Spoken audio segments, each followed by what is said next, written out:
그러니까 메타버스가 뭐가 문제냐면 기술이 문제가 아니라 이 신학 기독교계로 들어올 때는 반성경적인 개념들이 생기기 때문에 그래서 이 버스는 우리랑 좀 노선이 다른 버스가 아니냐 이제 이렇게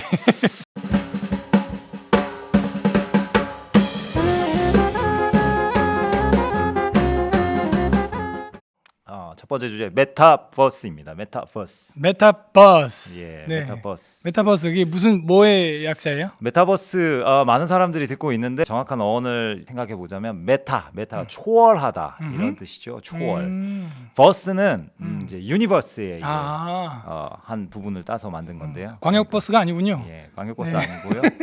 메타버스는 이 유니버스, 이 세상을 초월한 어떤 공간, 시공간이 새로 있다. 뭐 그런 개념이 되겠죠. 메타인지라는 말은 많이 들어봤던 것 같아요. 그렇죠. 메타인지, 마찬가지. 인지의 초월. 그러니까 인지할 수 있는 것을 초월해서 그 인지 위에서 그 인지를 다룬다는 거죠. 예, 메타. 메타가 상당히 많이 사용되고 있습니다. 그렇군요. 그리스도인으로서 이 메타버스에 대해서 제가 오늘 주제를 갖고 온 이유는 특별히 우리가 더 생각해 볼 필요가 있다는 거죠. 네. 너무 먼 나라 얘기가 아니라는 겁니다. 자, 첫 번째 기사 한번 보시면 네. 오픈월드 메타버스 축복일까 재앙일까 그런 기사가 이제 나왔는데요. 네. 이제 사람들이 이제 이런 거를 눈에다가 끼고 게임을 요즘 많이 하는 것을 보게 됩니다. 옛날에는 뭐 영화도 보고 많이 하고 있는데요. 이게 너무 먼 미래 이야기가 아니라는 거죠. 보시면 여러분이 영화에서도 레디 플레이어 원 같은 거를 보셨을 겁니다. 네. 자기가 있는 곳은 그냥 작은 방일지라도 이걸 이제 끼고 귀로 듣고 눈으로 보고 또 심지어 냄새와 감각까지도 손으로 움직이는 것도 데이터화 해가지고 이제 메타버스 세상으로 들어간다는 거죠. 재밌겠네요. 네, 아주 재미있겠죠. 네. 여기에 대해서 제가 얘기하는 바는 이게 진짜 실질적으로 이제는 우리가 알고 있는 애플이나 마이크로소프트사에서 이런 큰 다국적 기업들이 여기에 대해서 실제로 뛰어들고 있다는 겁니다. 이야. 이런 거를 이제 만들어서 우리가 같이 어떻게 돈을 벌어볼까 서로 고민을 하고 있는 거죠. 자, 또 한 가지 기사를 보면 이게 이제 마이크로소프트에 생각하고 있는 확장 현실 XR 기기 중에 하나인데요. 네. 저기 보면 이제 의사가 수술을 할 때 저 기기를 끼고 집도를 할 때 실시간으로 어떤 정보를 전달하는 거죠. 마치 우리가 아이언맨 같은 영화 보듯이 실제로 그 일들을 하고 있다는 겁니다. 이야. 이게 이제 먼 무슨 10년, 20년 뒤의 미래가 아니고 지금 이 기업들은 지금 여기 통계 데이터를 보시면 지금 추론하는 바 한 2023년 정도면 이제 실질적으로 그들의 이 파이들이 나누어지고 시장 점유율을 얼만큼 가져갈지 고민하고 있다는 것을 시사하고 있어요. 그래서 우리가 보아야 될 것은 과연 이게 우리 세상에 어떤 유익이 있을지 또 이게 그리스도인으로서는 어떻게 접근해서 바라보아야 할지 좀 생각해 볼 필요가 있다고 생각해서 제가 오늘 가져와 봤고요. 네. 목사님도 어린 시절에 하면 게임 같은 거 해보신 적 있을 거예요. 저 게임에 완전히 롤플레잉 저도 게임이라고 하죠. RPG 저도, 롤플레잉 게임 많이 했습니다. 저도 상당히 했는데 그 게임 같은 걸 보면은 게임도 마찬가지죠. 이런 정도의 고퀄의 이런 IT 혹은 이런 기술에 접목된 건 아니지만 어떤 새로운 게임 속 세상 속으로 들어가서 내가 하고 싶은 걸 할 수 있다는 건데 문제는 이제 이게 긍정적인 측면이 있고 부정적인 측면이 있다는 겁니다. 우선 긍정적인 측면으로 보자면 어떤 스트레스 해소 그리고 사람들이 해보지 못하는 것을 그 속에서는 현실적으로 어떤 재정적인 상황적인 어려움 때문에 해보지 못하는 걸 그 세상 속에서 할 수 있는 거죠. 목사님도 그런 경험이 있지 않습니까? 그럼요. 그 컴퓨터가 발달하기 전에 90년도 그럴 때도 RPG를 할 수 있는 게 있는데 TRPG라는 게 있었어요. 그거 아세요? 그건 또 뭡니까? 그러니까 제가 고수입니다. 이런 쪽은 테이블 롤플레잉 게임이라고 하는 것인데 그래서 TRPG라 그래가지고 컴퓨터나 인터넷이 상용화되지 않았을 때는 이런 테이블에서 주사위가 뭐 60면체 주사위 이런 거 들어봤어요? 또 뭡니까? 그런 게 있어요. 그래서 그런 거를 이제 우리 뇌에서 가상으로 상상을 해서 RPG 게임을 하는 이렇게 그런 게 있어요.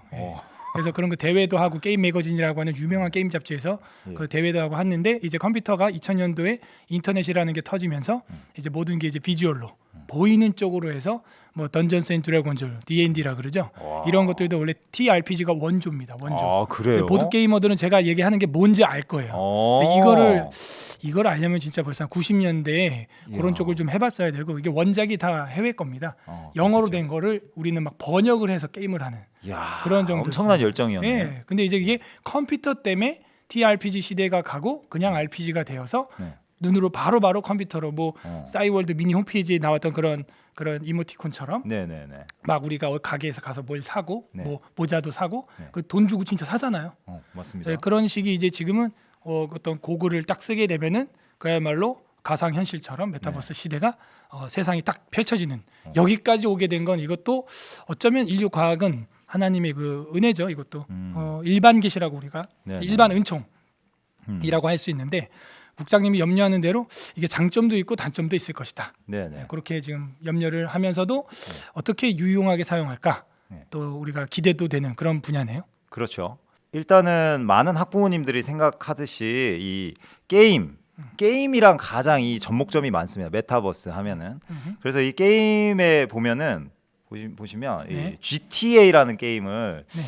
우리 연령대의 이제 아저씨 분들은 좀 뭐예요? 많이 제가 알고 잘 있습니다. 모르는데 GTA가 뭐죠? 이 GTA를 모르십니까? 네. 이게 뭐냐면은 일단 무시하고 시작하는군요. 아니 요 게임이 그랜드 TRPG 아세요? 60면체 이거 알아? 60면체? 별로 대중성이 없는 것들을 좀 많이 좋아하죠.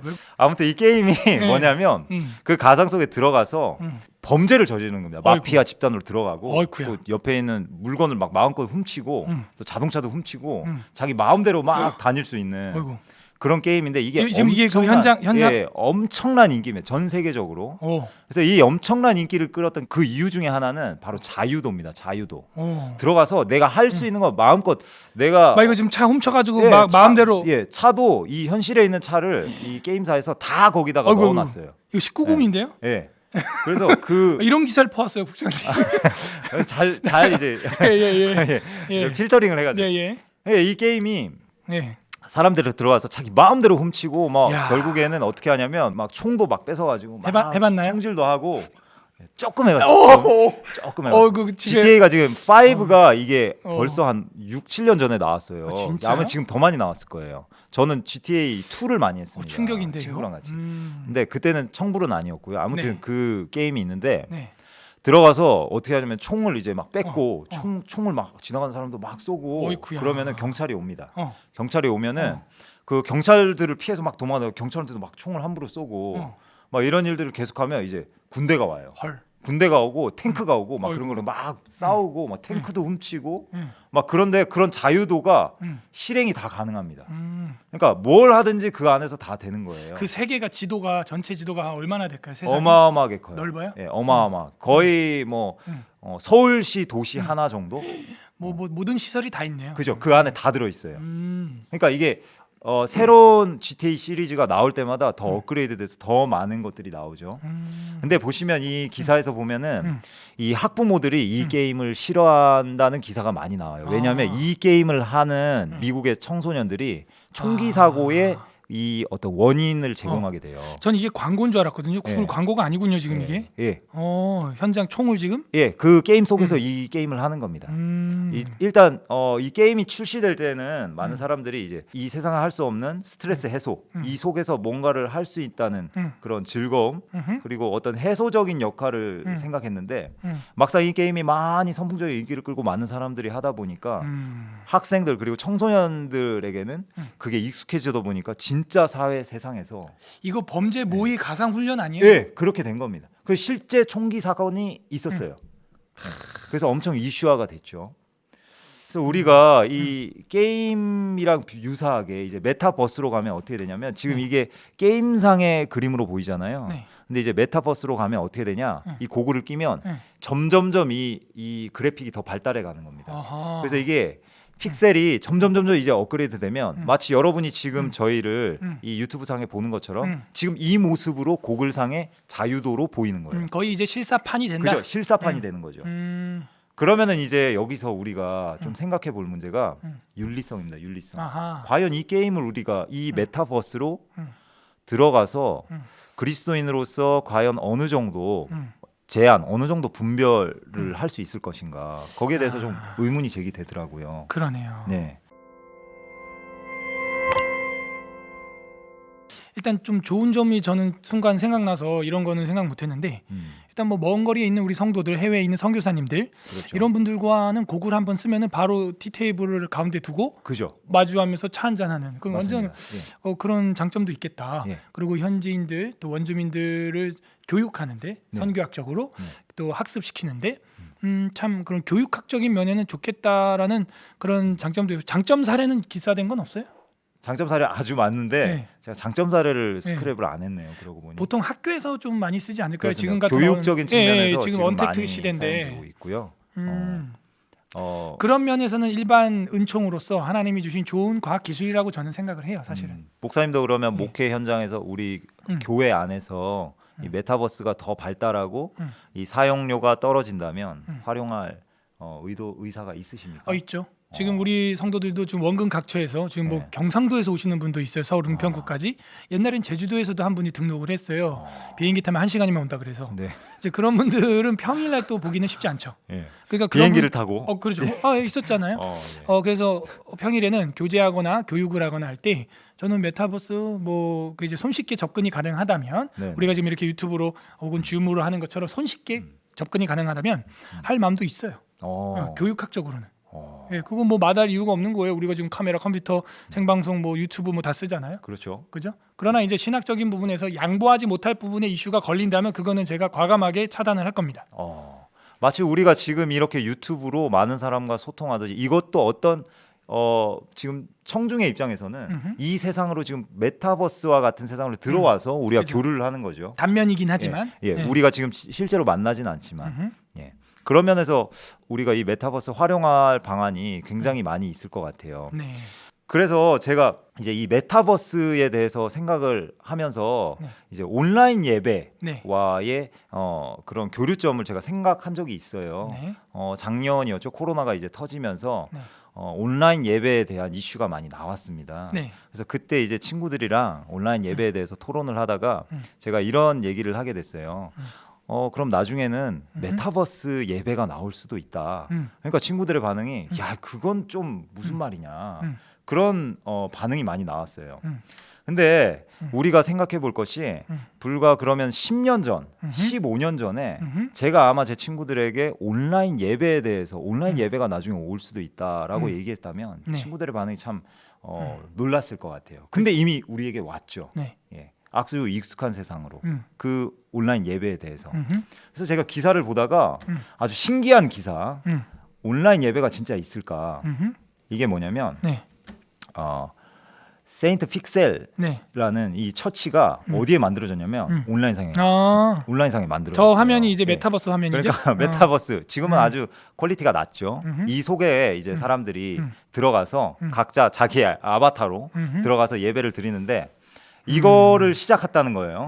시작했는데 이게 메타버스에 올라 보면은 이 가상현실에 대해서 나옵니다. 이게 유입 인원이 4개월 만에 4만 1,000명이 들어왔어요. 와. 그래서 4만 1,000명이 와서 원래 실험적으로 이 교회에서 메타버스 예배를 시도했는데 4만 1,000명이 들어와가지고 네. 엄청난 폭발적인 인기를 끈 겁니다. 원래 교회 성도 수가 많은 거 아니에요, 이게?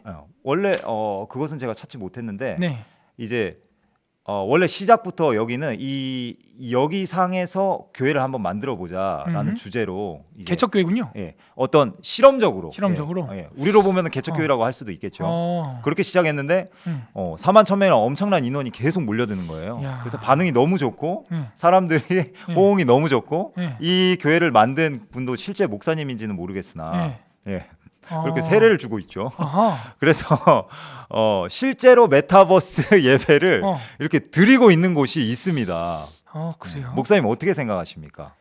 뭐 제가 아까 말씀드렸지만은 물리적으로 함께하지 못하고 모이지 못할 경우에는 이런 원격적인 기술들을 우리가 사용할 수 있을지 모르지만 이렇게 되는 경우 이제는 탈육체적인 그런 행동들이 더 많이 생길 거예요. 그러니까 육체를 이제는 굳이 내 몸을 갖다가 예배당으로 옮겨야만 하느냐, 만나야만 하느냐, 굳이 우리가 불편하게 옷을 갈아입고 머리를 감고 세수를 하고 양치하고 그래야 되느냐, 이런 것으로부터 이제 다 탈육체적인 사회가 이루어지게 되면은 이제 그야말로 언택트 시대가 되는 거죠.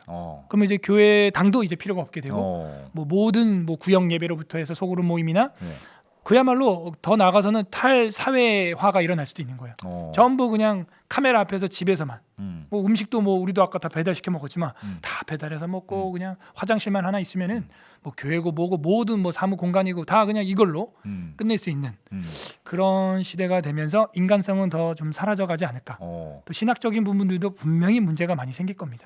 네, 그래서 그런 것들이 문제가 되고 우리가 10년 전에 인터넷이 생겼을 때 그런 우려를 한 사람이 없는 것 같지만 사실은 논문이나 학문적인 그 결과로는 이미 다 많은 사람들이 버추얼 워십의 우려성에 대해서는 10년 전에도 학술적으로는 정립이 돼 있지만 그게 많은 사람들한테 보급은 안 돼 있죠. 몰랐던 것이죠. 근데 이제사 2022년 돼가는 이 시점에서 그게 굉장한 갈등의 문제가 되고 있는 것입니다.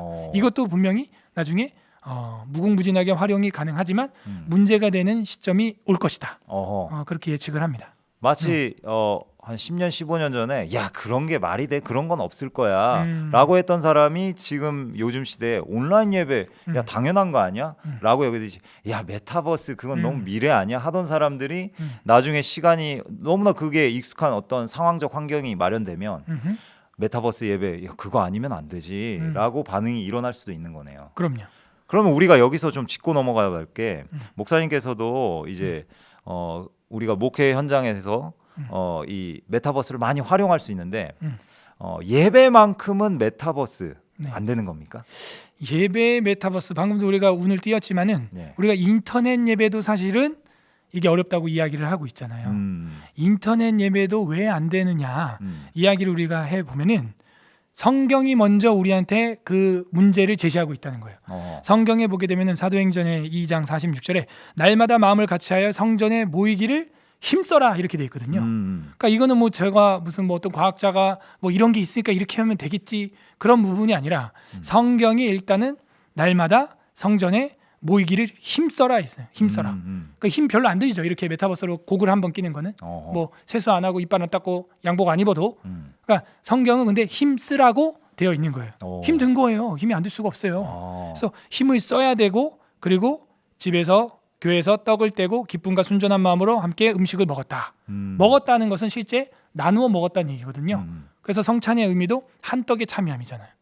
그러니까 이 서로 떨어져 있으면은 함께 먹었다. 이것도 역시 또 안 되는 거예요.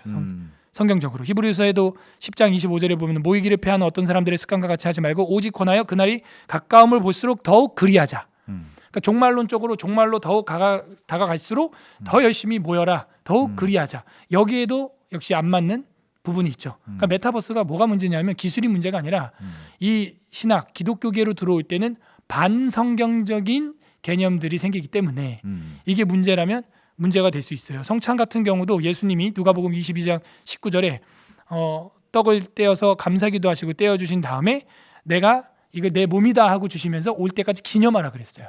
근데 메타버스로 서로 각 방에 있고 전국에 흩어져 있을 때 이거를 한 떡으로 떼냐? 우리는 떡 하나잖아요. 그 딱 떼는 것처럼 그게 또 안 된다 이거예요. 그럼 이거 떡 어떻게 해요? 뭐 택배로 보내줘요? 세례도 마찬가지죠. 우리가 카메라에 물을 뿌릴 수가 없잖아요. 이게 안 되는 거예요. 그래서 이 버스는 우리랑 좀 노선이 다른 버스가 아니냐 이제 이렇게 생각을 하게 되는. 그렇습니까? 네. 그래서 이게 성경적으로 신학적으로 이게 맞지 않는다.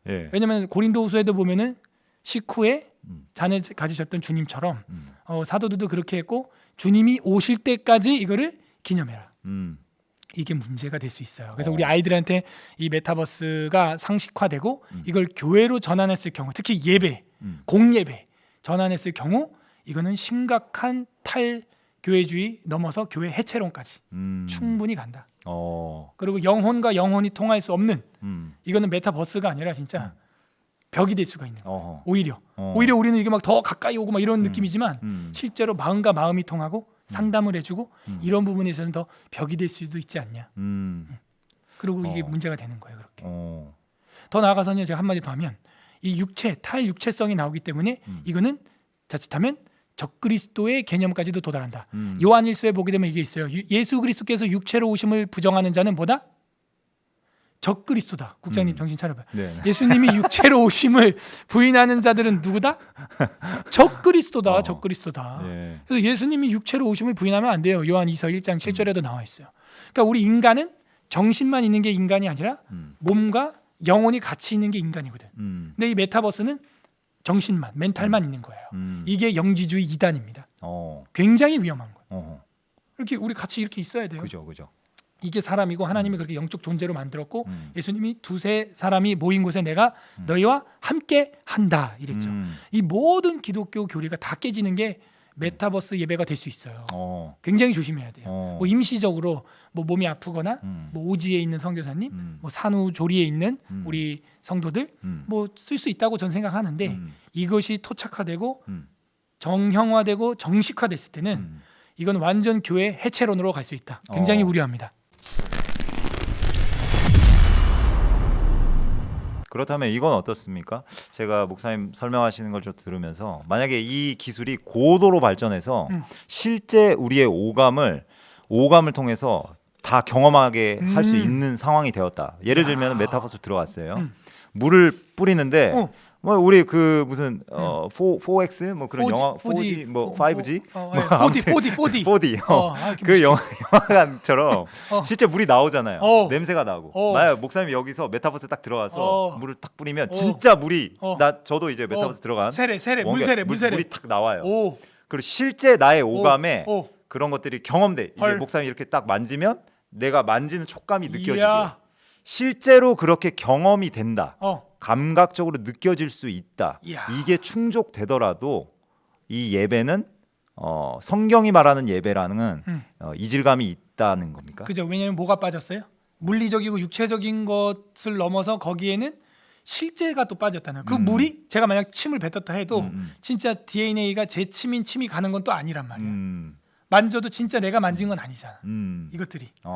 근데 이거 되게 지금 헷갈리네. 지금 딱 얘기 들으니까 실제 뭐 목사님이 안수를 해주는데 진짜 내 머리에 딱 이렇게 딱 느낌이 오는 거예요. 느낌이 오는 거야. 경험이 되는 거지. 육체로도 경험이 되네. 예, 경험이 되는 거야. 오. 그러니까 지금 이 기술 애플이나 마이크로소프트, 구글 이들이 이제 이 궁극적으로 노리는 건 경험이 진짜인 듯이 느끼게 하겠다는 거예요.